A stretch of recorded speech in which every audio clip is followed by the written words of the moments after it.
हरे कृष्णा। आप सभी को सादर दंडवत प्रणाम। आज के सत्र में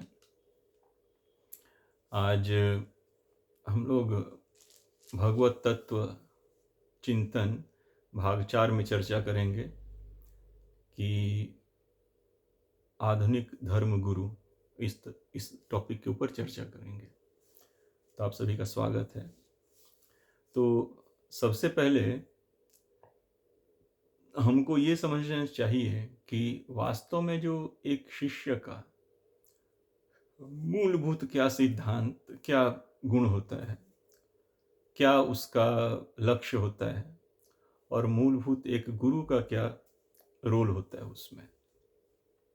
तो जैसा हम लोग जानते हैं कि ब्रह्म संहिता में नहीं, वेदांत सूत्र में जो पहला ही श्लोक है वो कहता है यथा तो ब्रह्म जिज्ञासा, कि अब हमें उस परम सत्य पर ब्रह्म के बारे में जिज्ञासा करना चाहिए कि वो क्या है, कौन है, कैसा है, उसके बारे में जिज्ञासा करना चाहिए। तो जिज्ञासा का मतलब हमें उसके बारे में पता नहीं है, तब हम उसके बारे में जिज्ञासा कर रहे हैं।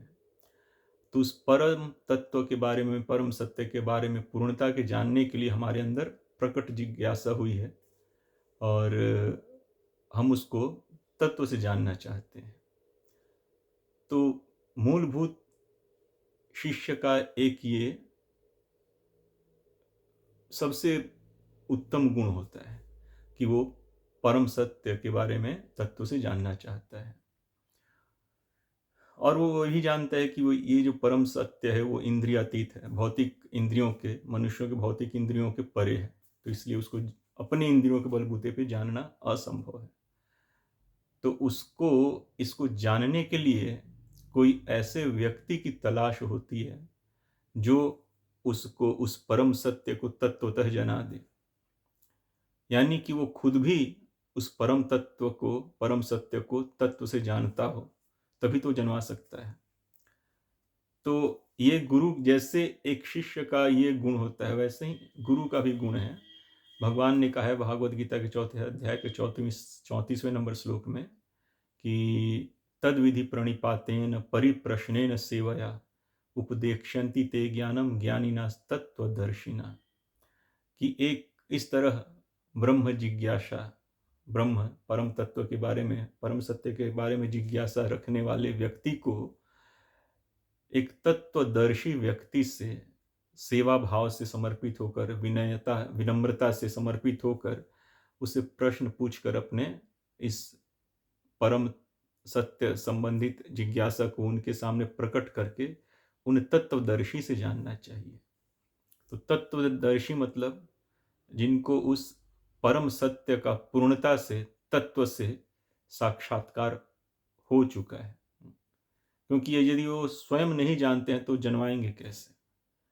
तो गुरु का पहला सबसे बड़ा गुण है कि वो गुमराह न करे, बल्कि वो स्वयं खुद परम सत्य को तत्व से जानता हो और उसी बात को अपने शिष्य को, जिज्ञासु शिष्य को, जिसके अंदर ये उत्कट इच्छा है, जिज्ञासा है कि मैं परम सत्य को जानूं तत्व से, उसको जनवाए।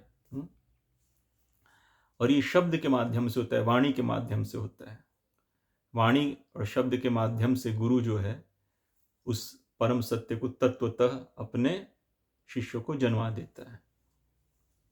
तो ये दो चीज को, सैद्धांतिक बात को आप ध्यान रखिएगा कि शिष्य वो है वास्तव में जो इंद्रियातीत, इंद्रियों के अनुभव से परे परम सत्य को तत्व से जानना चाहता है और अपनी इस जिज्ञासा को लेकर वो किसके पास जाता है? एक योग्य तत्वदर्शी गुरु के पास जाता है, जिसको ऑलरेडी उस परम सत्य का तत्व से साक्षात्कार हो चुका है। तो इन दो बातों को ध्यान में रखिएगा। लेकिन आज के संदर्भ में अगर देखा जाए तो ये बहुत ही मतलब एक अधिकांश जो उदाहरण मिलते हैं वो नेगेटिव उदाहरण मिलते हैं। गुरु और शिष्य बिल्कुल वैसे ही रहते हैं, मतलब उनका ये जो दो परिभाषा हमने अभी डिस्कस किया उससे उनका कुछ लेना देना नहीं रहता है। अब आजकल के शिष्य देखिए, अब आजकल के शिष्यों के अंदर ये ब्रह्म जिज्ञासा तो है ही नहीं, अथा तो ब्रह्म जिज्ञासा रहता ही नहीं है। मोस्टली कोई गुरु के पास पहुंचता है इस बात को लेकर कि मेरे घुटने में बहुत दिन से दर्द है, मेरे पैर में बहुत दिन से दर्द है, मेरे कमर में बहुत दिन से दर्द है, बहुत डॉक्टरों को दिखाया है, कोई इसका इलाज नहीं हो पा रहा है, मेरे सर में दर्द है, मेरे बच्चे को नौकरी नहीं मिल रहा है, मेरे पति को किसी और के साथ किसी और स्त्री के साथ लगाव हो गया है, या मेरी पत्नी को किसी और पुरुष के साथ लगाव हो गया है, मेरे बच्चे का विवाह नहीं हो रहा है। इस तरह के समस्याओं को लेकर लोग गुरु ढूंढते हैं कि कोई गुरु मेरी इन समस्याओं का समाधान कर दे। उनका जिज्ञासा पूर्ण सत्य, परम सत्य को जानने का नहीं है। इस दुखालम जन्म मृत्यु जरा व्याधि से ग्रसित इस देह से मुक्त होने का उनका कोई जिज्ञासा नहीं है।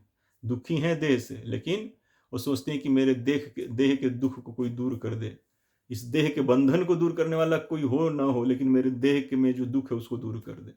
तो उसको गुरु भी वैसे ही मिलते हैं जो इस तरह से, वो चूंकि भ्रमित होना चाहते हैं तो इसलिए उनको भरमाने वाले भी गुरु मिलते हैं। तो जैसे जो शास्त्रों में कहा गया है, चैतन्य चरितामृत में कहते हैं कि क्या कहते हैं,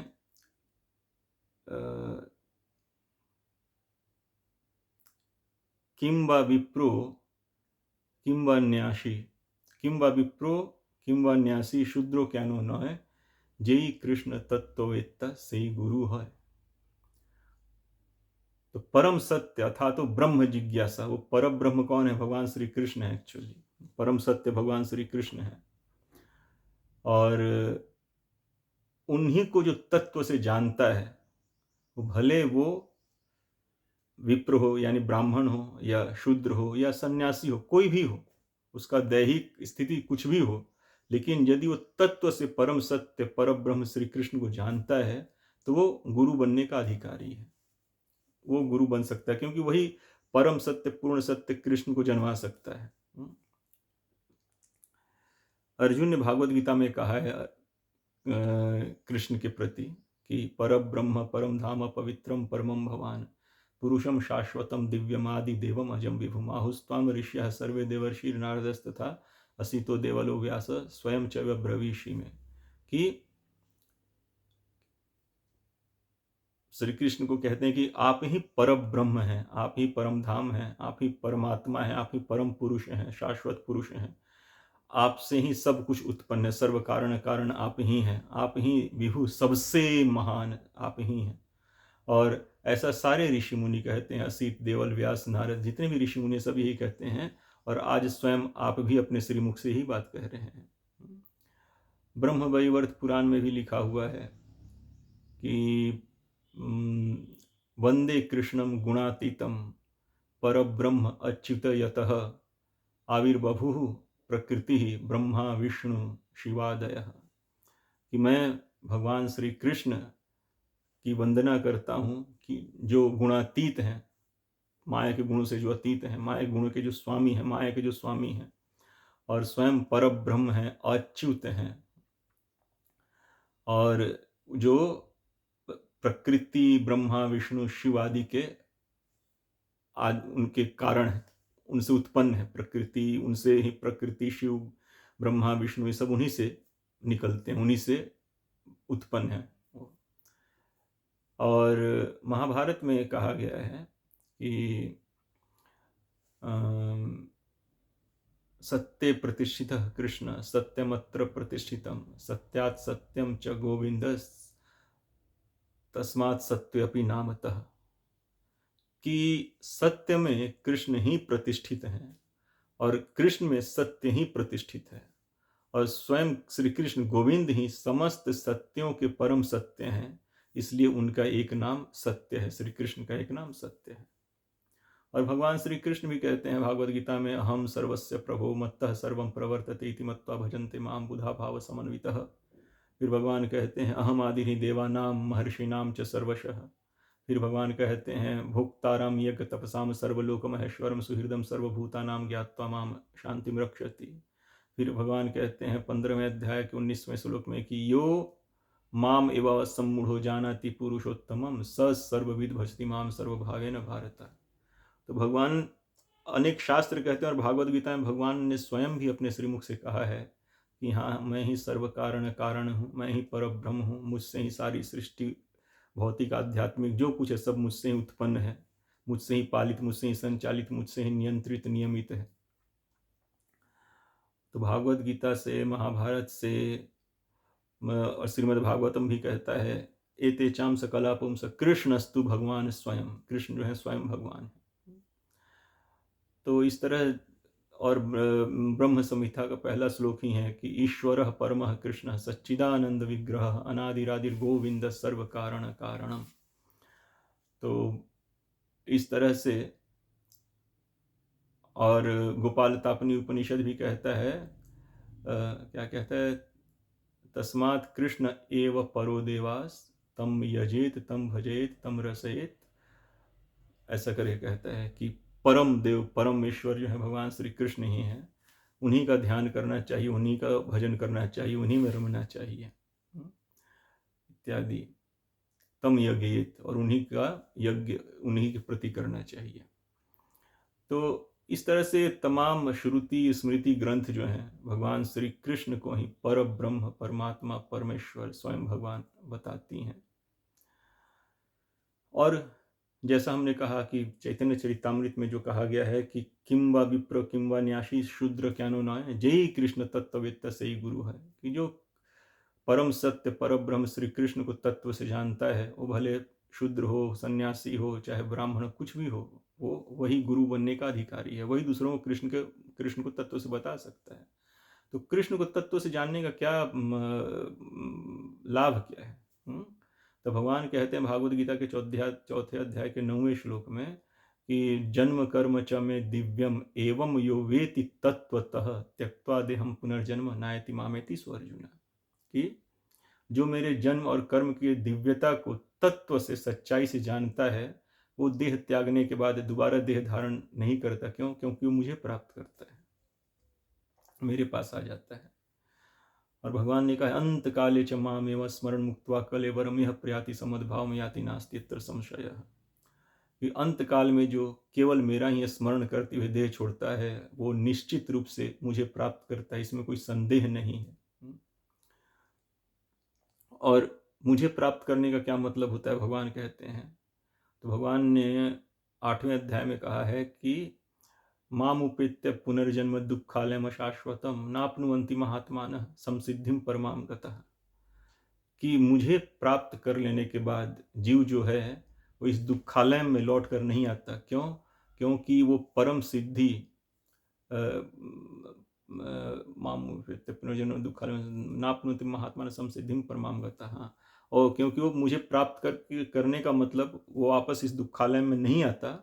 क्यों? क्योंकि वो परम गति और परम सिद्धि को प्राप्त कर चुका है। तो भगवान इस भौतिक जगत को, चाहे ब्रह्मलोक तक ही क्यों ना हो, इस पूरे भौतिक जगत को दुःखालय में बता रहे हैं। यहाँ जन्म मृत्यु जरा व्याधि इत्यादि का दुख पीड़ा रहेगा ही रहेगा, हमेशा कलह कलेश यहाँ रहेगा ही रहेगा, ईर्ष्या द्वेष का माहौल यहाँ बना ही रहेगा। तो इसलिए जो जीव के वास्तविक जीने का जो स्थान है वो भगवत धाम है। भगवान जो कह रहे हैं परम गति परम सिद्धि तद्धाम परमम मम यद गत्वा न निवर्तन्ते तद्धाम परमम मम, तो वो परम धाम जहाँ पे न जन्म है, न मृत्यु है, न जरा है, न व्याधि है, न दुख है, न कलह कलेश, कुछ नहीं है। वो शाश्वत जीवन, शाश्वत ज्ञान, शाश्वत आनंद, बिना किसी कलह कलेश के, बिना किसी मेहनत के सहज सुलभ है। जैसे सूर्य के समक्ष होने से सूर्य का प्रकाश सहज सुलभ होता है, वैसे ही भगवान का सानिध्य है, वही परम धाम है, वही जीने का स्थान है। तो भगवान के सानिध्य में, भगवान के प्रेममयी भावना से, भगवान के प्रेमा भक्ति से परिपूर्ण हृदय से उस जगत में एंट्री मिलता है, और वहाँ पे शाश्वत जीवन है, शाश्वत ज्ञान, शाश्वत आनंद है। तो वास्तव में जो गुरु का जो मुख्य उद्देश्य है वो यही है कि जीव को, अपने आश्रित शिष्य को इस दुखालय से पार करवा के उसे भगवत धाम पहुंचा देना, जहाँ शाश्वत जीवन है। भगवान ने भागवत गीता नहीं, श्रीमद् भागवत में भगवान ने कहा है, स्वयं कहा है कि निर्देहम आद्यम सुलभम सुदुर्लभम प्लवम सुकल्पम गुरु कर्णधारम मयानुकूलेन नभस्व तेरितम पुमान भवाब्धिम न तरेत सा आत्मा। ये मनुष्य देह जो है ये बहुत मुश्किल है, दुर्लभ है, लेकिन ये मुकम्मल, कहने मतलब भक्ति के लिए मुकम्मल जो ये भौतिक ये मनुष्य देह है ये दुर्लभ है, लेकिन सुलभ हो गया है। और ये मनुष्य देह सुदृढ़ नौका के रूप में है, जिससे इस भवसागर को पार करके भगवत धाम आया जा सकता है। और इस नौका का नाविक कौन है? तो भगवान कहते हैं कि मेरा विशुद्ध भक्त परम वैष्णव गुरु जो है वो तुमको मैंने नाविक के रूप में दिया है। और भागवत गीता, भागवतम इत्यादि अनुकूल हवाएं हैं उस नाव को खेने के लिए। फिर भी यदि मनुष्य भवसागर को पार करके भगवत धाम नहीं आता तो आत्महत्या करता है। तो गुरु, भगवान ने कहा है कि निर्देहम आद्यम सुलभम सुदुर्लभम प्लवम सुकल्पम गुरु कर्णधारम। गुरु कर्णधार के रूप में मैंने गुरु दिया है तुम्हें। तो गुरु का रोल क्या है ये भी भगवान ने इस श्लोक में स्पष्ट कर दिया है कि गुरु का जो रोल होता है कि मनुष्य देहधारी जो उसका शिष्य है उसका नाविक बन के उसको इस भवसागर से पार करवाना। कर्णधार, गुरु को भगवान कर्णधार कहते हैं, जो इस नाव को, मनुष्य रूपी नाव को वो इस भवसागर से पार करवा दे। तो गुरु का रोल भगवान बहुत स्पष्ट बता रहे हैं एक्चुअली। और भगवान कहते हैं कि मुझे जो तत्वदर्शी गुरु है वो कैसे जानता है मुझे? तो उसका है कि भक्त्या माम अभिजानाति यावानश्चास्मि तत्वतः ततो माम तत्वतो ज्ञात्वा विशते तदनंतरम। कि भक्ति से, केवल अनन्य भक्ति से मुझे तत्वतः जाना जा सकता है, और तत्वतः जानकर विशते में वो मुझे प्राप्त करता है, मेरे धाम में आकर मुझे प्राप्त करता है। भगवान ये कह रहे हैं। तो भगवान को तत्व से जानने का जो लाभ क्या है कि हम इस भौतिक देह से मुक्त होने के बाद सीधे भगवत धाम जाएंगे। दोबारा इस भौतिक संसार में से हमारा कुछ लेना देना नहीं रह जाएगा। यहाँ के जन्म मृत्यु जरा व्याधि त्रिताप कलह कलेश द्वेष ईर्ष्या से कुछ मतलब नहीं रह जाता है। भगवत धाम जाएंगे शाश्वत जीवन के लिए, शाश्वत ज्ञान, शाश्वत आनंद के लिए। तो भक्ति से भगवान को कैसे जाना जा सकता है? तो भगवान ने खुद इसका आंसर दिया है, तेषाम सतत युक्ता नाम भजताम प्रीतिपूर्वकम ददामि बुद्धि योगम तम ये नमाम उपयंती ते। तो भगवान अपने दृढ़ भक्त को जो सतत रूप से प्रीतिपूर्वक उनका भजन करता रहता है, उसके हृदय से सारे अज्ञान को नष्ट करके, सारे संदेह, सारे शक संदेह को दूर करके भगवान अपने आप को प्रकट कर देते हैं, अपने आप को उसके हृदय में माम उपयांती थे, मतलब उसके हृदय में अपने आप को प्रकट कर देते हैं, उनको हृदय में पा लेता है वो। तो भगवान का भक्ति करने से, श्री कृष्ण का भक्ति करने से प्रीतिपूर्वक, दृढ़तापूर्वक क्या होता है? भगवान हमारे प्रेम के अधीन होकर, हमारे सेवा से संतुष्ट होकर, हमारे प्रेम के अधीन होकर अपने आप को ही दे देते हैं, हमको प्रकट कर देते हैं हम अपने आप को हमारे हृदय में। और जाहिर बात है जब भगवान ही मिल गए तो क्या बाकी रह जाता? कुछ नहीं बाकी रह जाता। तो गुरु का क्वालिफिकेशन है कि वो स्वयं भगवान के भक्ति से परिपूर्ण होना चाहिए उसको। जैसा कि भगवान ने भागवत गीता, वेद शास्त्र में जैसे बताया है, पुराणों में, वैसे भक्ति से परिपूर्ण होना चाहिए उसको।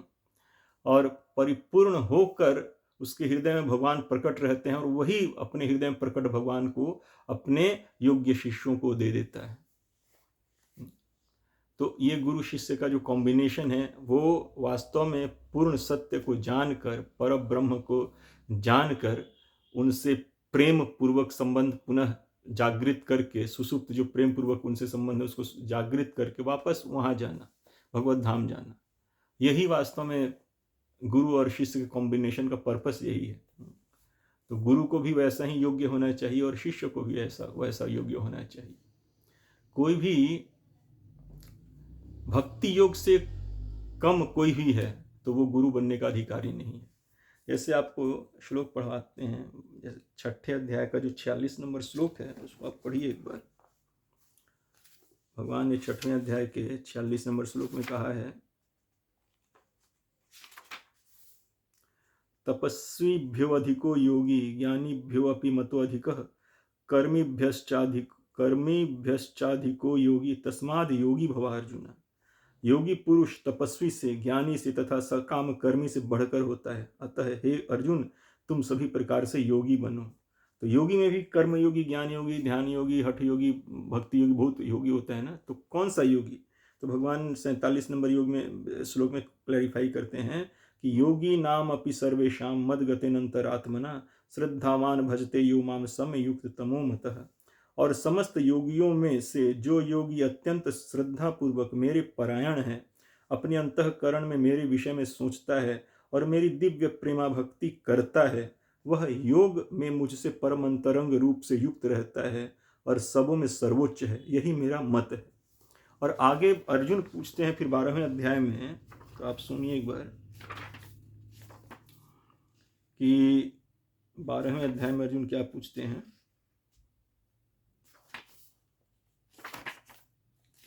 12वें अध्याय में अर्जुन पूछते हैं भगवान से, भगवान ने कहा 11 विश्व रूप दिखाए 11वें अध्याय में। तो विश्व रूप दिखाने के बाद भगवान अंत में कंक्लूड करते हैं, मत कर्म करणी मत परमो मद भक्तः संग वर्जितः निर्वैरः सर्वभूतेषु यह समामेति पांडवा। कि हे अर्जुन, जो व्यक्ति सकाम कर्मों तथा मनोधर्म के कलमश से मुक्त होकर मेरी शुद्ध भक्ति में तत्पर रहता है, जो मेरे लिए ही कर्म करता है, जो मुझे ही जीवन लक्ष्य समझता है और जो प्रत्येक जीव से मैत्री भाव रखता है, वह निश्चय ही मुझे प्राप्त करता है। तो भगवान की इस बात को सुनकर फिर अर्जुन के मन में एक जिज्ञासा उठता है। अर्जुन पूछते हैं भगवान से कि एवं सतत युक्ता ये भक्तास्त्वां पर्युपासते ये चपे अक्षरम अव्यक्तम तेषाम के योगवित्तमः। अर्जुन ने पूछा, जो आपकी सेवा में सदैव तत्पर रहते हैं या जो अव्यक्त निर्विशेष ब्रह्म की पूजा करते हैं, इन दोनों में से किसे अधिक पूर्ण सिद्ध माना जाए। तो जो भगवान ने 6ठे अध्याय के 47 नंबर श्लोक में कहा था, उसी को दोबारा भगवान यहाँ रिपीट कर रहे हैं। भगवान श्री भगवान उवाच मयि आवेश्य मनोजे माम नित्य युक्त उपासते श्रद्धया पर्युपेतास्ते में युक्त तमामतः। श्री भगवान ने कहा कि जो लोग अपने मन को मेरे साकार रूप में एकाग्र करते हैं और अत्यंत श्रद्धा पूर्वक मेरी पूजा करने में सदैव लगे रहते हैं, वे मेरे द्वारा परम सिद्ध माने जाते हैं। तो भगवान ने स्पष्ट कह दिया। तो यही भक्त जो है, ऐसे ही भक्त गुरु बनने के अधिकारी हैं, जो भगवान के साकार सगुण सविशेष रूप का श्री कृष्ण मूल स्वरूप का, या भगवान श्री कृष्ण के जो अन्य भगवत स्वरूप हैं, जैसे श्री राम, श्री नारायण, श्री विष्णु इत्यादि, श्री नरसिंह, इन सब भगवत स्वरूपों का जो प्रेमा भक्ति जो इनके प्रति करते हैं अपने हृदय में, वही वास्तव में गुरु बनने के अधिकारी हैं। क्योंकि उन्हीं को परम सत्य का साक्षात्कार होता है और वही अपने शिष्य को परम गति दिलवा सकते हैं, दूसरे नहीं। इस बात को समझना चाहिए। क्यों कि क्या कहा भगवान ने, जन्म कर्म च मे दिव्यम एवं यो वेति तत्वतः त्यक्त्वा देहम पुनर्जन्म नायति मामेति सो अर्जुन। और फिर क्या कहा भगवान ने, भक्त्या माम अभिजानति यावानश्चास्मि तत्वतः त्यक्त्वा देहम भक्त्या माम अभिजानति यावानश्चास्मि तत्वतः ततो माम तत्वतो ज्ञात्वा विशते तदनंतरम। कि भक्ति योग से ही जुड़ा हुआ व्यक्ति वास्तव में भगवत धाम को जा सकता है, भगवान के सानिध्यता को प्राप्त कर सकता है, दूसरा नहीं। तो भगवान यहाँ बोल दिए, तपस्वी, कर्मी, ज्ञानी से भी बढ़कर योगी है। कौन सा योगी? भक्ति योगी। तो जो वास्तव में भक्ति योग, क्यों भक्ति योग? क्योंकि भगवान ने कहा है भागवत गीता में ही कि जे भजन्ति तु माम भक्त्या मयि तेषु चाप्यहम्, कि जो मेरा भजन करता है वो मेरे हृदय में रहता है और मैं उसके हृदय में रहता हूँ। फिर भगवान ने भागवत में भी कहा है कि साधवो हृदय मह्यम साधुनाम हृदय तो हम मद अन्यत्ते न जानन्ति नाहम तेभ्यो मना कपि। कि साधुओं के हृदय में मैं रहता हूँ और मेरे हृदय में मेरे साधु भक्त रहते हैं। मेरे सिवा वो कुछ नहीं जानते और उनके सिवा मैं कुछ नहीं जानता। भगवान ने यहाँ तक कह दिया है, प्रेमांजन अक्षुरिता भक्ति विलोचनेन संतः सदैव हृदयेषु विलोकयन्ति। तो प्रेम के अंजन से जिनका आंख जो है हमेशा अंजन लगा रहता है, वो अपने हृदय में राधा श्याम सुंदर को हमेशा देखते रहते हैं, दर्शन करते रहते हैं। तो ऐसे भगवान के प्रेमी भक्त ही वास्तव में गुरु बनने के योग्य हैं और गुरु बनने के वास्तविक अर्थ में अधिकारी हैं, क्योंकि वही वास्तव में अपने ऊपर उनके आश्रित जो शिष्य है उसको वो परम गति भगवत धाम वो दिलवा सकते हैं। दूसरा कोई नहीं परम गति दिलवा सकता, क्योंकि उसको पता ही नहीं कि परम गति है क्या, पूर्ण सत्य है क्या, इसका तत्व से उनको कोई ज्ञान ही नहीं, तो वो दिलवाएंगे कहाँ से फिर तक। ये विचारने का विषय है। आजकल आधुनिकता के नाम पर लोग क्या करते हैं कि कुछ भी गुरु बना लेते हैं, कोई भी अपना मनमाना कुछ फिलॉसफी एक मार्केट में फ्लोट कर दिया और बहुत सारे लोग उसकी तरफ आकर्षित हो जाते हैं। पूर्ण सत्य परम सत्य को तत्व से जानने का किसी को जिज्ञासा है ही नहीं। तो कोई भी कुछ थोड़ा सा एक फिलोसफिकल बात मार्केट में बोल देता है तो लोग उसकी तरफ आकर्षित होने लगते हैं। कुछ लोग तो जस्ट मेरे पैर में, जैसे भी हमने चर्चा किया, पैर में दर्द है, घुटने में दर्द है, सर में दर्द है, पीठ में दर्द है, मेरे बच्चे को नौकरी नहीं लग रहा है, मेरा पति किसी और के साथ भाग गया है, मेरी पत्नी किसी और के साथ भाग गई, ऐसे ऐसे बातों को लेकर गुरु के पास पहुंच जाते हैं कि इसका आप समाधान कीजिए। तो गुरु भी उनको ऐसे ही मिलते हैं। जाहिर बात है ना, कोई ये हृदय में नहीं लेकर जाता कि मैं पूर्ण सत्य को, परम सत्य को जानना चाहता हूँ, आप मुझे काइंडली एनलाइटन कीजिए। तो जब ऐसे जिज्ञासा वाले गुरु होंगे, शिष्य होंगे, तब उनको भगवान वैसे गुरु के पास भेजते हैं। भगवान तो सबके हृदय में बैठे हुए हैं ना, तो उनको तो सारा जीपीएस तो उनके पास है, तो सबके हृदय की बात को भगवान जानते हैं, तो उसको उसके अनुकूल रास्ते पे भगवान लगा देते हैं। लेकिन हमारी इच्छा होना चाहिए तो हमको वैसा मिल जाता है। और हम सचेत रहेंगे, सावधान रहेंगे तो चीटेड नहीं होंगे, और नहीं तो चीटेड होने का संभावना रहता है। तो अब पीठ दर्द, पेट दर्द, सर दर्द को लेकर गुरु ढूंढेंगे तो वैसे ही गुरु मिलेंगे हमको समझना चाहिए। और गुरु का एक और गुण है, जैसे नेक्टर ऑफ इंस्ट्रक्शंस में लिखा हुआ है, उपदेशामृत में, कि क्या लिखा है, वाचो वेगम मनसा क्रोध वेगम वाला जो श्लोक है, कि जिनका वचन वाणी के ऊपर, मन के ऊपर, क्रोध के ऊपर, जिह्वा के ऊपर, उदर के ऊपर और जननेन्द्रिय के ऊपर जिनका नियंत्रण रहता है, वो शिष्य बना सकते हैं। जो इंद्रिय विषय के प्रति भोग इच्छा जो नहीं रखते, जो इंद्रिय अहंकार तृप्ति में जो नहीं रमते,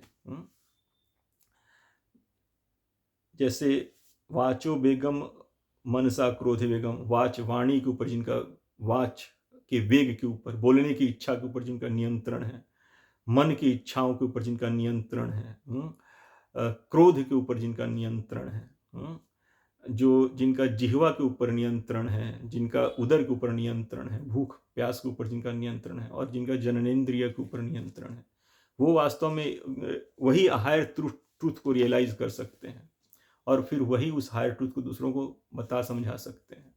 लेकिन जो लोग इंद्रिय भोगी हैं, जिनका काम क्रोध पे कोई नियंत्रण नहीं है, मन के ऊपर नियंत्रण नहीं है, वो जो इंद्रियों के अधीन रहते हैं, जो मन में आया बक दिए, बोल दिए, भगवान का गुणगान नहीं करते हैं, भगवान के नाम रूप गुण लीला का जो प्रवचन नहीं करते हैं, जो मनमाना मन में आता है बोलते जाते हैं, जो तो उनका न वचन वाणी के ऊपर कोई नियंत्रण है, न मन के ऊपर नियंत्रण है, और ना ही जिनका क्रोध के ऊपर, उनका विरोध कर दिए तो बहुत जल्दी क्रोधित भी हो जाते हैं वो लोग। कोई उनका बात न माने या कोई उनको चुनौती दे दे, चैलेंज करते, तो तुरंत एकदम तप जाएंगे, क्रोधित हो जाएंगे।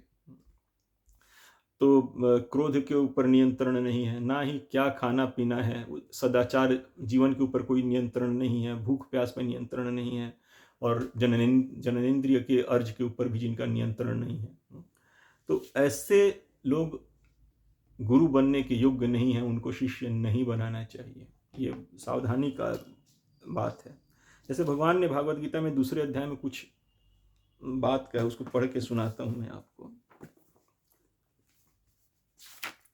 दूसरे अध्याय में भगवान कहते हैं, जैसे दूसरे अध्याय का 59 नंबर श्लोक,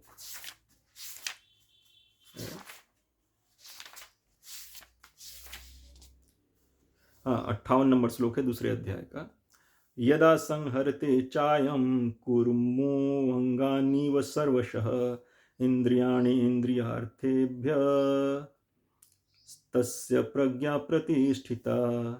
जिस प्रकार कछुआ अपने अंगों को संकुचित करके खोल के भीतर कर लेता है, उसी तरह जो मनुष्य अपनी इंद्रियों को इंद्रिय विषयों से खींच लेता है वह पूर्ण चेतना में दृढ़ता पूर्वक स्थिर होता है। कौन?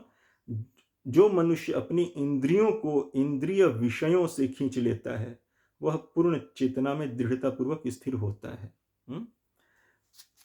और एक जगह भगवान कहते हैं 61 नंबर श्लोक में, दूसरे अध्याय के भागवत गीता के 61 नंबर श्लोक में कहते हैं भगवान, तानि सर्वाणि संयम्य युक्त आसित मत्परः वशे हि यस्य इंद्रियाणि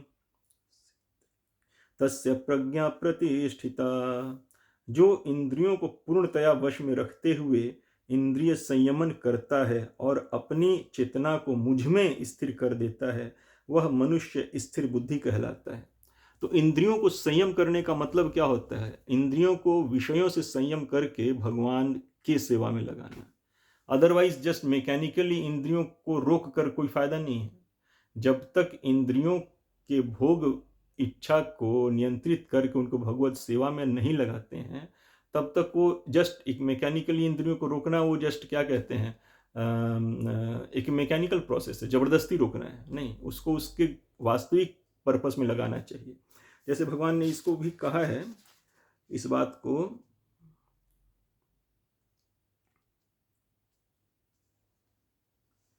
इसको भगवान कहते हैं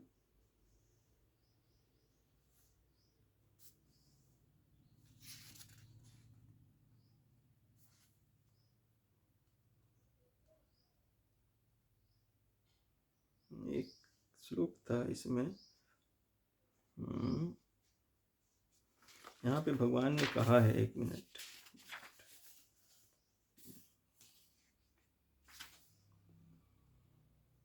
हाँ, जैसे 59 नंबर श्लोक में भगवान ने कहा है, कछुए वाले श्लोक के ठीक बाद 59 में, विषया विनिवर्तन्ते निराहारस्य देहिनः रसवर्जम रसोप्यस्य परम दृष्ट्वा निवर्तते। देहधारी जीव इंद्रिय भोग से भले ही निवृत्त हो जाए पर उसमें इंद्रिय भोगों की इच्छा बनी रहती है, लेकिन उत्तम रस के अनुभव होने से ऐसे कार्यों को बंद करने पर वह भक्ति में स्थिर हो जाता है। तो इसलिए इसका मतलब कि इंद्रियों को सिर्फ उसको मैकेनिकली रोकने से, इंद्रियों को तो आप मैकेनिकली रोक रहे हैं, लेकिन मन के अंदर इंद्रिय भोग के प्रति इच्छा बनी हुई है, तो कभी भी फिर इंद्रियां भाग सकती हैं अपने विषयों की तरफ। लेकिन जब उनको हायर टेस्ट दे देंगे, जो क्या लिखा हुआ है, रसवर्जम, लेकिन उत्तम रस के अनुभव होने से ऐसे कार्यों को बंद करने पर वह भक्ति में स्थिर हो। और उत्तम रस क्या है? उत्तम रस है भगवत भक्ति से प्राप्त रस, क्योंकि भगवान का भक्ति रसहीन वस्तु बात नहीं है।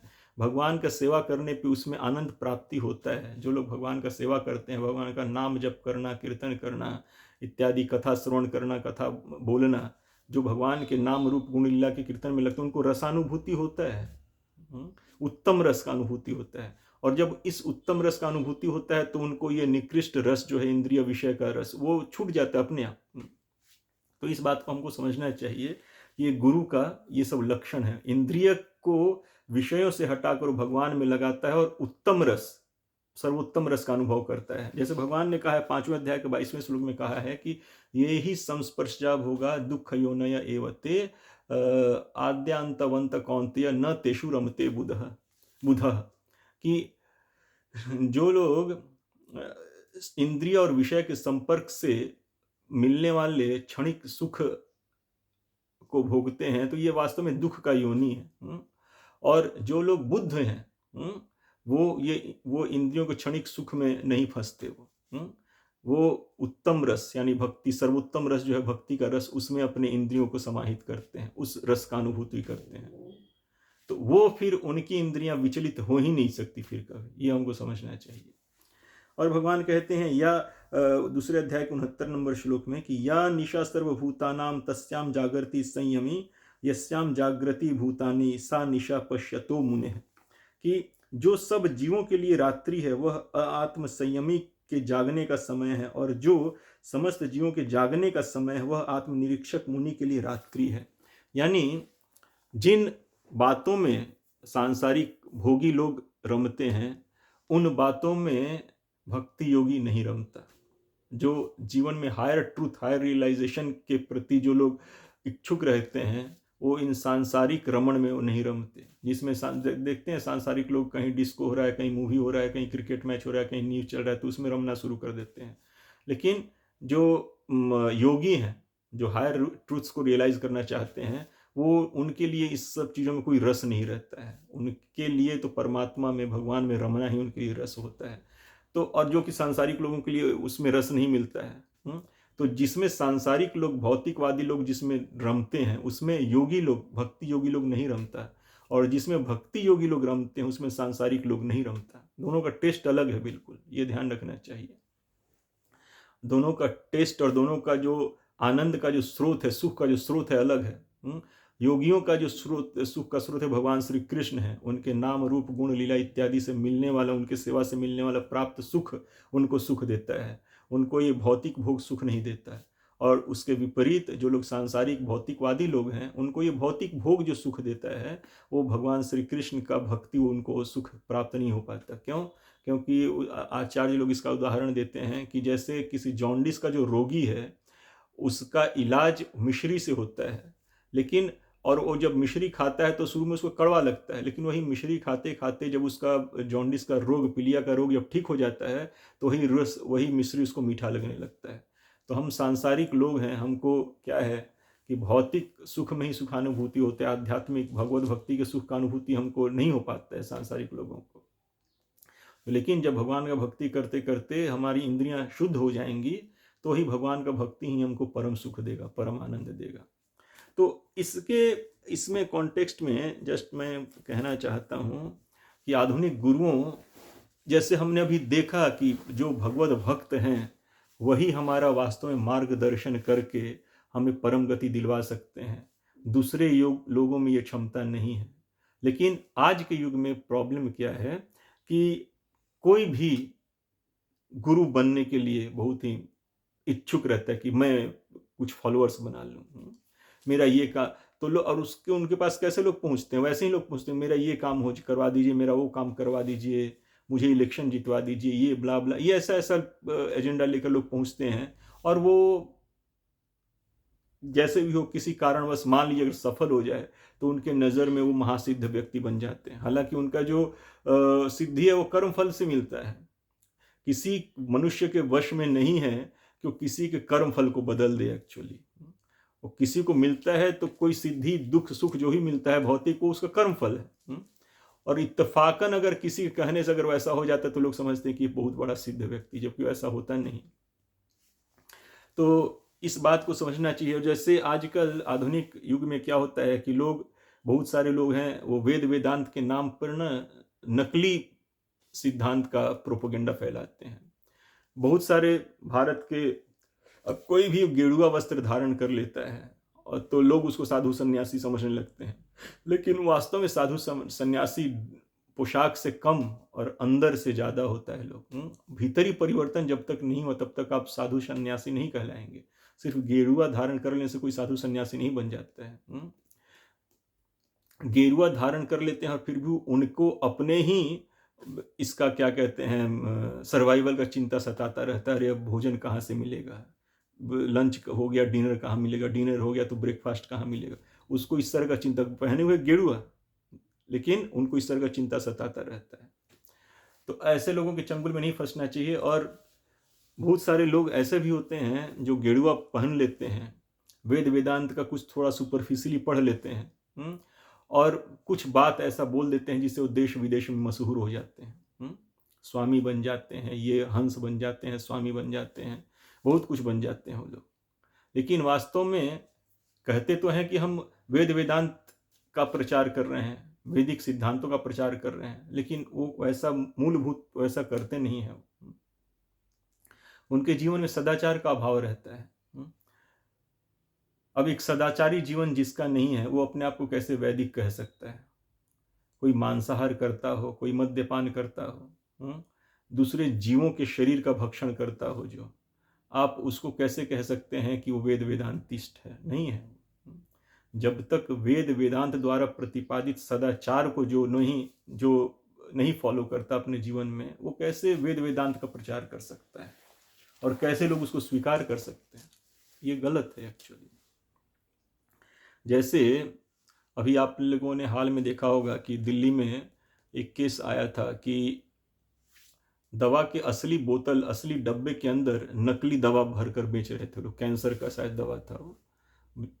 तो वो क्या करते थे कि हॉस्पिटल से वो जो असली दवाई के डब्बा इत्यादि को लोग समहाउ चुरा लेते थे और उसके अंदर नकली कुछ भर के वो बेचते थे उसको लोग। तो दवा तो देखने में तो डब्बा और बोतल ऊपर से असली ही लग रहा है, लेकिन उसके अंदर जो सामान है वो नकली रहता है। तो नकली सामान हित तो कर ही नहीं सकता है, बल्कि अहित कर देता है। आप समझ सकते हैं ना? आपको कोई असली बोतल, असली डब्बे के अंदर नकली दवा भर कर दे तो आप लीजिएगा उसको? नहीं लीजिएगा, क्योंकि उससे हित होने के बजाय अहित हो जाएगा। तो ऐसे ही वेद वेदांत के नाम पर लोग ऐसा बात प्रोपोगेट करते हैं जिसका वास्तव में वेद वेदांत से कुछ लेना देना नहीं होता है। और खुद भी भ्रमित रहते हैं और दूसरों को भी भ्रमित करते हैं।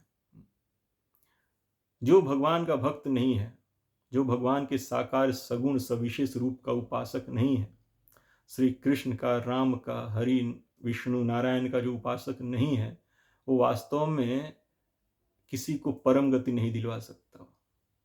ये फैक्ट है, भागवत गीता भागवतम इसका प्रमाण है। एक्चुअली किसी को भगवत धाम वैकुंठ नहीं पहुंचा सकता, न खुद जा सकता है, न दूसरों को, अपने आश्रित शिष्यों को ले जा सकता है।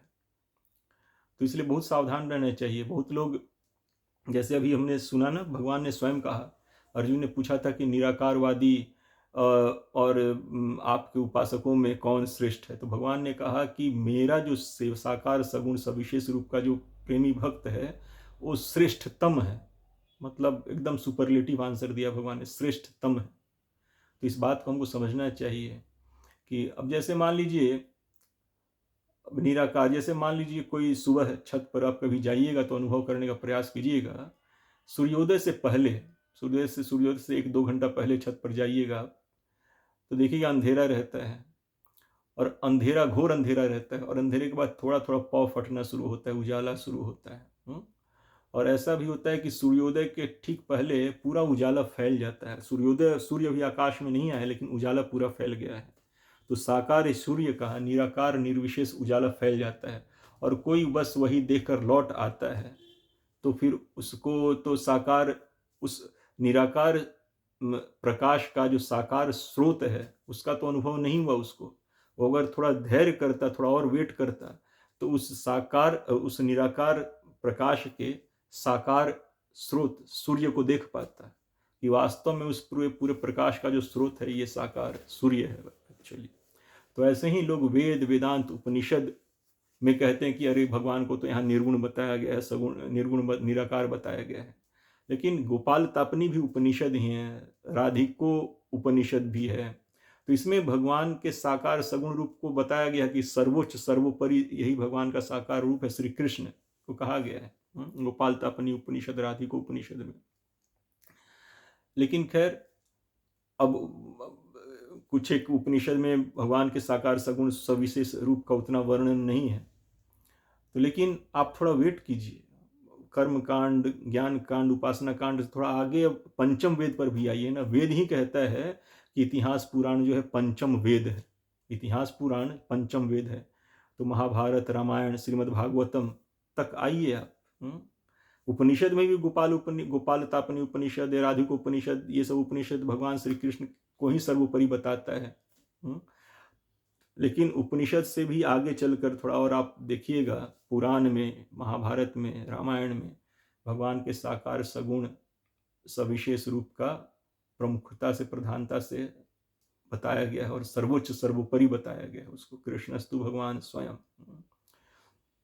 जैसे भागवत गीता में भगवान ने ही स्वयं कहा है कि ब्रह्मणो प्रतिष्ठा हम, मतलब निराकार निर्विशेष ब्रह्म का आधार, ओरिजिन मैं हूँ भगवान श्री कृष्ण ने कहा है भागवत गीता में 14वें अध्याय के 27वें श्लोक में। तो निराकार निर्विशेष का जो आधार है, प्रतिष्ठा है, वो साकार सगुण सविशेष भगवत स्वरूप है एक्चुअली। तो आप थोड़ा सा वेद उपनिषद से थोड़ा वेट करके और थोड़ा धैर्यपूर्वक थोड़ा और आगे जाएंगे, इतिहास पुराण में जाएंगे, रामायण महाभारत श्रीमद् भागवत महापुराण में जाएंगे, तो भगवान के साकार सगुण सविशेष सर्वोच्च सर्वोपरि भगवान के साकार सविशेष स्वरूप का भी दर्शन होगा आपको।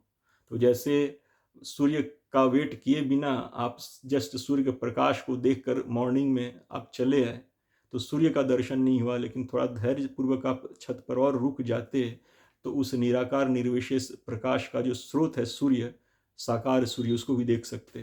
तो वैसे ही थोड़ा धैर्य करके उपनिषद से आगे बढ़िए, श्रीमद् भागवत महापुराण में आइए, श्रीमद् भागवत गीता में आइए, तो आपको भगवान के साकार सगुण सविशेष सर्वोच्च सर्वोपरि स्वरूप का भी दर्शन होगा।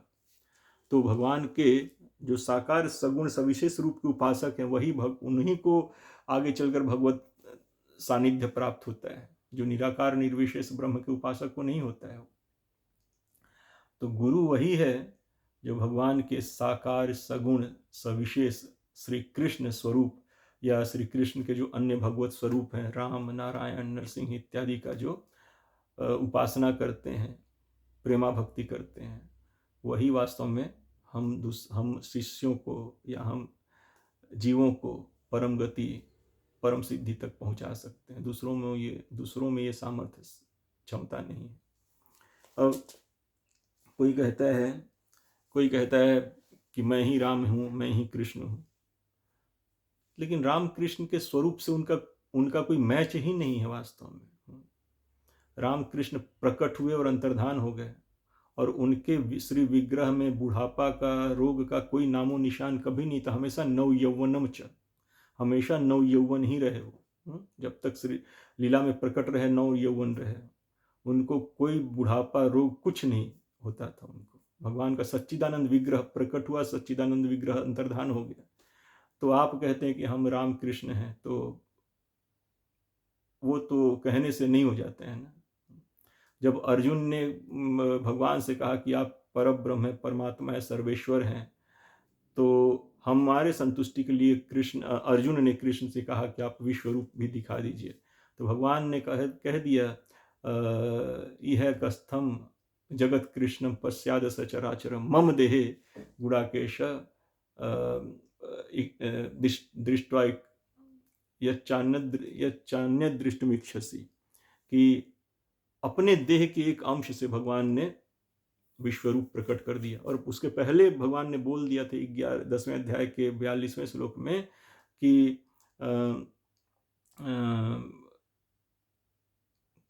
अथवा बहुने तेन किम ज्ञातेन तव अर्जुन विष्टभ्याम इदं कृष्ण विकांक्षिणो स्थितो जगत, कि हे अर्जुन तुम्हें मेरे इस अनंत विभूतियों के बारे में जानने से क्या फायदा। तुम इतना जानो कि मैं अपने एक अंश मात्र से ये अनंत कोटि ब्रह्मांड का सृजन पालन संचालन नियंत्रण नियमन सब करता हूँ।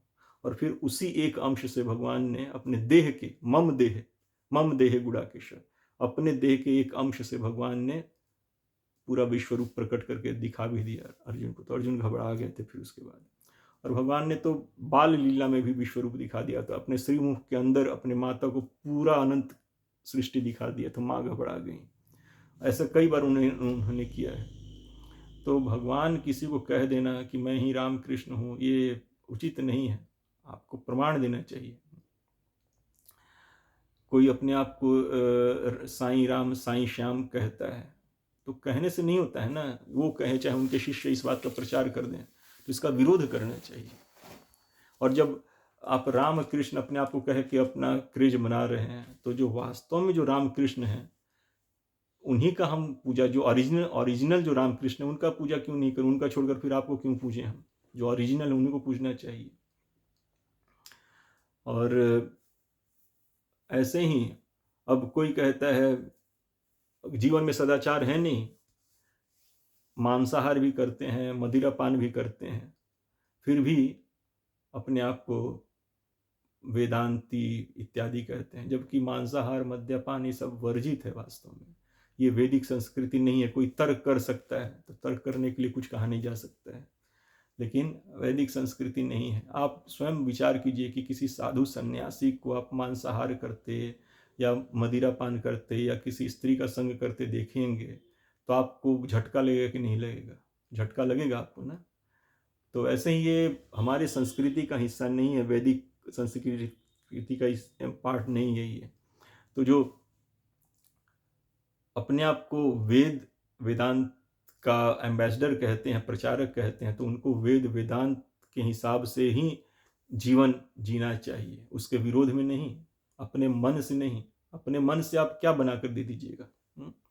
अपने मन से आप क्या ज्ञान अर्जित कीजिएगा? लोग कहते हैं कि, अब कोई कहता है कि ये मांसाहार, लोग कहते हैं कि मांसाहार करने वाले नरक जाते हैं। तो वो कहते हैं कि मैं इस छोटे, उनको बहुत दाढ़ी वाले थे, उनका बहुत फॉलोअर्स हुआ करते थे, तो बोलते हैं कि मैं इन छोटी बातों में विश्वास नहीं करता। हाँ, लेकिन मांसाहार नहीं करेंगे तो रियलाइजेशंस डीपर रियलाइजेशंस होते हैं। तो आप खुद ही कह रहे हैं ना कि मांसाहार आपके डीपर रियलाइजेशंस में बाधक है, और आप कह रहे हैं कि नरक उर्क नहीं होता। अरे भाई, आप देखते हैं किसी भी व्यवस्था को चलाने के लिए कानून का, संविधान का जरूरत पड़ता है। तो हर देश में भी देखिएगा कि अपराधी को दंड देने के लिए जेल बना हुआ है। तो आपके दृष्टि में किसी पशु का हत्या करना पाप नहीं हो सकता है। आपके लिए हो सकता है उस पशु के जीवन में कोई वैल्यू ना हो, उसको मार दे खा जाए कोई तो कुछ नहीं फर्क पड़ता है, लेकिन उसके रचयिता को तो उस पशु का प्रवाह है। तो उस पशु का भी निराधिकार रूप से, अनाधिकारिक रूप से अगर कोई हत्या करता है तो उसके लिए भी जेल है ना। जैसे आप मनुष्य समाज में दंड देने के लिए, अपराधियों को दंड देने के लिए जेल बना रखे हैं, तो वैसे यूनिवर्सल लॉ में क्या जेल नहीं होगा दंड देने के लिए? आपके दायरे में सिर्फ मनुष्यों के प्रति अपराध आता है, लेकिन यूनिवर्सल जो लॉज हैं उसके दायरे में तो पशु पक्षी सबके प्रति अपराध काउंट होता है। छोटे से छोटे कीड़े मकोड़े के प्रति भी अगर कोई आप पाप कर देते हैं तो वो काउंट हो जाता है अपराध में। जो दूसरों से जीने का अधिकार छीन लेता है अनाधिकारिक तौर से, तो उसको तो जवाबदेही देना पड़ेगा। अब कोई कहता है कि नहीं, किसी का खाना पीना उसका अपना मर्जी का बात है, उस पर धर्म का क्या लेना देना है, कुछ नहीं है। तो कोई इच्छा करे कि मैं मनुष्य को खाऊंगा, और ऐसे अब मैं कितना सारा न्यूज़ मैंने देखा है, पढ़ा है खुद ही भी, कि कितने लोग मनुष्यों को मार कर खाते हैं। मनुष्यों को पकड़े, मारे और फ्रिज में डाल दिए और खाते रहते, तो बीच में कभी रेड पड़ गया तो पकड़ा जाते हैं। तो आप उनको क्यों पकड़ रहे हैं? उनको भी नहीं पकड़ना चाहिए ना। उनको मनुष्यों खाने का इच्छा तो खाने दीजिए उनको। लेकिन कोई आपसे कह दे कि मुझे आपको खाना है, तो आप तो चले जाइएगा पुलिस के पास प्रोटेक्शन मांगने के लिए कि मेरी जान को खतरा है, मुझे बचाइए, वो मुझे मार कर खाना चाहता है। तो आपकी जान का वैल्यू है, लेकिन एक निरीह पशु है, बकरी है, गाय है या मुर्गी है, उसकी जान का कोई वैल्यू नहीं है। मछली है, उसकी जान का कोई वैल्यू नहीं है। वो भी तो जीव है, वो भी तो जीना चाहता है। तो भगवान ने जो मर्यादा निर्धारित किया है हमको जीवित रहने के लिए, क्या खाना है क्या नहीं, उस मर्यादा में रह के ही हमको आहार ग्रहण करना चाहिए, भगवान के आदेश का पालन करते हुए। नहीं तो हमारे लिए भी जैसे यहाँ पे जेल है, वैसे हम भी अगर भगवान के लॉज को नहीं मानेंगे तो हमारे लिए भी जेल है, कष्ट भोगने के लिए, सजा पाने के लिए। कोई कहे कि मैं रेड लाइट को नहीं मानता और रेड लाइट तोड़ दो, तो उसके बाद तो पर्ची आ जाएगा, पुलिस पकड़ के ले जाएगी, नहीं ले जाएगा उसको। कोई कहे कि मैं मर्डर रेप को नहीं मानता, मेरा मर्जी करूँगा, मैं करूँगा, नहीं मर्जी करूँ, तो कोई किसी का मर्डर रेप करता है तो उसके लिए भी तो उसको जाना पड़ेगा ना जेल में। तो यहाँ पे भी सजा का प्रावधान है, दंड का प्रावधान है अपराधियों के लिए। तो ऐसे ही नर्क भी एग्जिस्ट करता है। आप पृथ्वी के परे क्या जानते हैं? अपने दृष्टि से, अपने इंद्रियों से क्या जान सकते हैं? कुछ नहीं जान सकते हैं। तो जिसने सृष्टि रचा है, उसने ये सब ज्ञान दिया है, वही समस्त ज्ञान का स्रोत है। तो जो उसके ज्ञान को प्रतिपादित करता है, आगे बढ़ाता है, वही गुरु है वास्तव में। जो उसके ज्ञान को रोक दे, जो उसको ज्ञान को न माने, जो उसके आज्ञा को बिना माने अपने जीवन का संचालन करता है, वो कैसे गुरु बन सकता है? वो कैसे किसी का कल्याण कर सकता है? आप अपने मनमाना ढंग से सत्य नहीं बना सकते हैं। हम कहें कि हम ध्यान में बैठ जाएं और हम कहें कि मुझे ये रियलाइज हुआ, मेरे हिसाब से सत्य ये है। कोई और ध्यान लगा कर बैठ जाए, उसके मन में कुछ और उठपटांग बात आए, वो कहे कि नहीं मेरे हिसाब से सत्य ये है। कोई तीसरा आदमी कोई और ध्यान अगर बैठ जाए और उसके मन में कोई और उठपटांग बात आए कि नहीं मुझे तो ये रियलाइज हुआ, मेरे हिसाब से सत्य ये है, तो हम किसी का सत्य किसी से मैच नहीं कर रहे हैं। लेकिन सत्य तो सत्य है ना, वो हम रियलाइज कर पाए या न कर पाए उससे फर्क नहीं पड़ता है सत्य के ऊपर, सत्य तो सत्य है। तो उसी सत्य का जो स्रोत है भगवान श्री कृष्ण, वो अपने वाणी से भागवत गीता में, भागवतम में, वेद उपनिषद में हमको ज्ञान दिए हैं। तो भगवान के द्वारा ही दिए हुए ज्ञान को जो रियलाइज करके आगे बढ़ाते हैं, भगवान का भजन भक्ति करके, वही गुरु बनने का अधिकारी हैं, ना कि वो जो भगवान की आज्ञा का पालन ही नहीं करते हैं।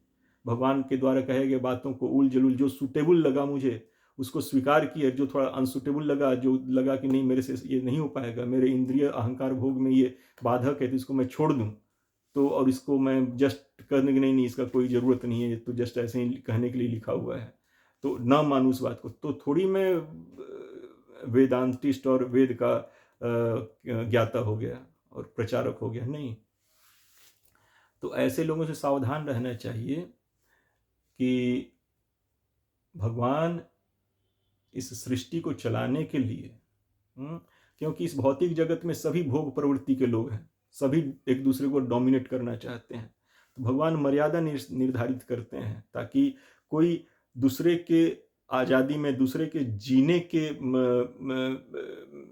जीने में बाधक ना बन जाए, कोई दूसरों के लिए खतरा ना बन जाए।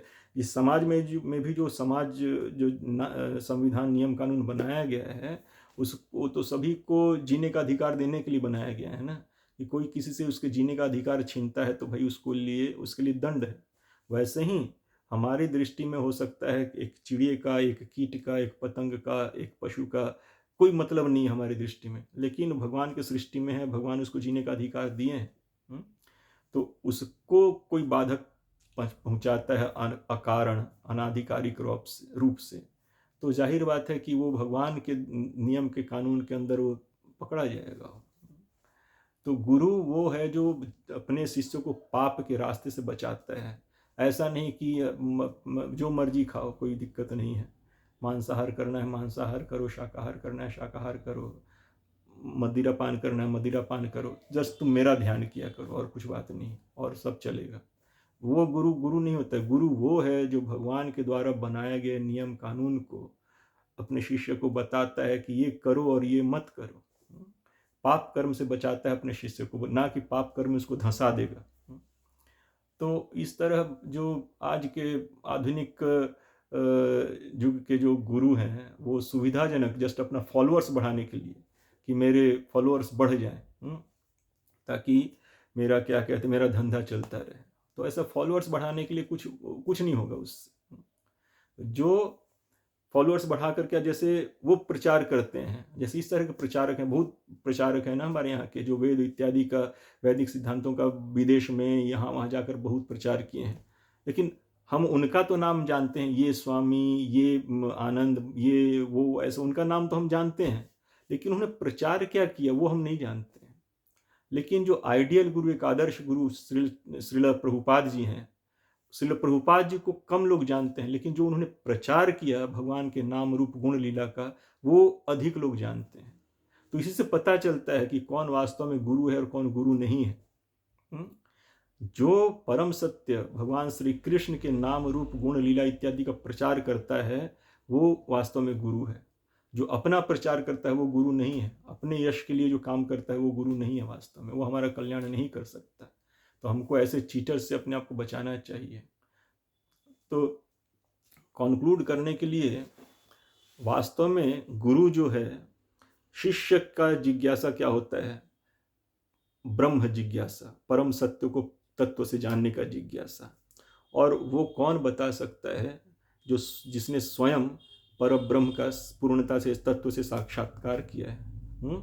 उसके जीवन में उस गुरु के जीवन में सदाचार होना चाहिए, इंद्रिय विषय के प्रति रेस्ट्रिक्शन होना चाहिए, अपने इंद्रियों पे, मन पे, वाणी पे नियंत्रण होना चाहिए, अपने इंद्रियों को भोग से रोक कर योग में यानी भगवान की सेवा में लगाना चाहिए। उसको जो लगाता है वो गुरु है, या ना कि जो अपने को भी पूरा छूट दे रखा हो कि जो मर्जी खाओ पियो, और शिष्यों को भी छूट दे रखा हो जो मर्जी खाओ पियो, तो वो गुरु नहीं हो सकता है। जो अपने आप को भी पाप कर्म से बचाता है और अपने शिष्यों को भी पाप कर्म से बचाता है, भगवान के द्वारा निर्धारित जो किया गया है, और अपने इंद्रियों को, अपने मन को भगवान की सेवा में अर्पित करता है, वही गुरु बनने का अधिकारी है, दूसरा कोई नहीं।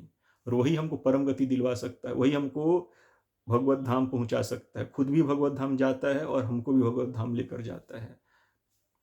भक्त्या माम अभिजानाति यावानश्चास्मि तत्त्वतः ततो माम तत्त्वतो ज्ञात्वा विशते तदनंतरम। भगवान ने भागवत गीता में फाइनल इंस्ट्रक्शन दिया है कि क्या कहा भगवान ने, इस सर्वगुह्यतमं भूयः शृणु में परमं वच, कि सबसे गुह्यतम मेरा जो इंस्ट्रक्शन है अर्जुन, तुम उसे पुनः सुनो। क्योंकि भगवान ने ये बात पहले 934 में 9वें अध्याय के 34 नंबर श्लोक में बोला था, फिर इसी को भगवान 18 अध्याय के शायद 65 नंबर श्लोक में रिपीट कर रहे हैं कि मन मना भव मद भक्तो मद्याजी माम नमस्कुरु माम एवैष्यासि। 934 में भगवान ने बोला, 9वें अध्याय के 34 नंबर श्लोक में भगवान ने बोला है कि मन मना भव मद भक्तो मद्याजी माम नमस्कुरु माम एवैष्यासि युक्त्वा एवं आत्मानं मत्परायण। और भगवान ने 18वें अध्याय के 65 नंबर श्लोक में उसी को दोबारा रिपीट किया कि मन मना भव मद भक्तो मद्याजी माम नमस्कुरु माम एवैष्यासि सत्यम ते प्रतिजाने प्रियोषि में। कि हे अर्जुन, अर्जुन के माध्यम से हम सबको बोलते हैं, तुम अपना मन मुझे दो, या मेरे मन के अनुसार तुम काम करो, मेरे भक्त बनो, किसी प्रामाणिक वैष्णव गुरु का आश्रय लेकर मेरे भक्त बनो, मद्याजी मेरी पूजा अर्चना करो और मुझे नमस्कार, मुझे ही प्रणाम करो। इस तरह से तुम अपना मन मुझ में लगाकर मेरे परायण होकर तुम मुझे प्राप्त करोगे निश्चित रूप से, इसमें कोई संदेह नहीं है। ये मेरा प्रतिज्ञा है, भगवान बोलते हैं, सत्य कह रहा हूं मैं, भगवान इस बात को बोलते हैं। तो जो व्यक्ति भगवान के श्री विग्रह का सेवा न करता हो, भगवान को प्रणाम न करता हो, भगवान का नाम कीर्तन का जप न करता हो, भगवान का गुणगान न करता हो, भगवान के साकार सगुण सविशेष रूप का, नाम का, विग्रह का सेवा जो न करता हो, तो वो गुरु नहीं हो सकता है। आप उनके आश्रमों में जाकर देखिएगा, उनका स्वयं का तो बड़ा बड़ा तस्वीर, बड़ा बड़ा फोटो रहता है, उनके स्वयं का बड़ा बड़ा विग्रह रहता है, लेकिन भगवान का विग्रह या तो नहीं रहता है, या भी रहता भी तो बहुत उपेक्षित रूप से रहता है, उसका कोई सम्मान या कोई आदर उसका नहीं रहता। आप जाकर खुद देखिएगा, उनके आश्रम में उनका स्वयं का ही, उन गुरुओं का स्वयं का ही मूर्ति रहता है, स्वयं का ही फोटो रहता है, और अपना स्वयं का ही मूर्ति और फोटो अपने शिष्यों को देते हैं कि जाओ इसका ध्यान करना तुम। भगवान का विग्रह, भगवान का फोटो, तस्वीर उनके यहाँ सम्मानित रूप से आप नहीं, या तो नहीं होगा, या होगा भी तो सम्मानित रूप से नहीं होगा, जस्ट ऐसे ही कहीं रख दिए, लगा दिए। तो वैसे लोगों से जुड़कर कुछ मिलने वाला नहीं है। उनको खुद पता नहीं कि उनका अपना गति क्या होगा, तो हमारा गति वो कैसे दिलवाएंगे। इसलिए जैसा चैतन्य महाप्रभु ने चैतन्य चरितामृत में कहा गया है कि किंवा विप्र किंवा न्यासी शूद्र कैनो नय जय कृष्ण तत्ववेत्ता से ही गुरु है। कि भले कोई ब्राह्मण हो, भले कोई सन्यासी हो, भले ही कोई शूद्र ही क्यों ना हो, लेकिन यदि वो कृष्ण को तत्व से जानता है, परम सत्य पर ब्रह्म श्री कृष्ण को तत्व से जानता है, तो वही गुरु बनने का अधिकारी है। क्योंकि वही श्री कृष्ण को दूसरों को जन्मा सकता है, दूसरों को श्री कृष्ण की ओर आकर्षित करके उनको कृष्ण से जोड़ सकता है। और कृष्ण से जुड़ने का मतलब कि परम गति गारंटीड। उसमें भगवान कहते हैं न संशय। भगवान ने कई बार कहा है भागवत गीता में कि अंत काले च मामेव स्मरण मुक्त्वा कलेवरम यह प्रयाति समद्भाव में याति नास्तित्र संशय।